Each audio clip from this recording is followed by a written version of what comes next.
తిరుపతి లడ్డూ ప్రసాదం విషయంలో మాజీ సీఎం జగన్ మహా అపచారం చేశారని మంత్రి కొల్లు రవీంద్ర అన్నారు. చేసిన తప్పును కప్పిపుచ్చుకునే ప్రయత్నం చేస్తున్నారని మండిపడ్డారు. ఇక తిరుపతి దేవాలయాన్ని గత ప్రభుత్వం అపవిత్రం చేసిందని విమర్శించారు. తప్పు చేసిన ఏ ఒక్కరిని ఆ కలియుగ దైవం క్షమించబోరని మంత్రి కొల్లు రవీంద్ర హెచ్చరించారు. లక్షల మంది కోట్ల మందికి వెంకటేశ్వర స్వామి అంటే ఒక నమ్మకం, ఒక సెంటిమెంట్, ఒక పవిత్రమైనటువంటి భావం. అటువంటి తిరుమల తిరుపతి దేవస్థానంలో ఇలాంటి అపవిత్ర కార్యక్రమం ఇవాళ యావత్ ప్రపంచాన్ని కలిసివేస్తూ ఉంది. ఇంకా చాలా బాధగా లార్డ్ అంటే పందికి సంబంధించినటువంటి కొవ్వు.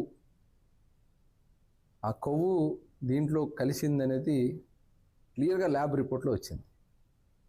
ఈ ఆంధ్ర రాష్ట్రానికి ఇవాళ ఒక దుర్మార్గమైనటువంటి వ్యక్తి జగన్మోహన్ రెడ్డి. ఇవాళ వెంకటేశ్వర స్వామి ఎవరిని వదలరు, అది చరిత్ర చెప్తా ఉంది. 7 కొండల్ని 2 కొండలకే చేయాలని చూసిన సందర్భంలో ఏమయ్యారో చూసాం.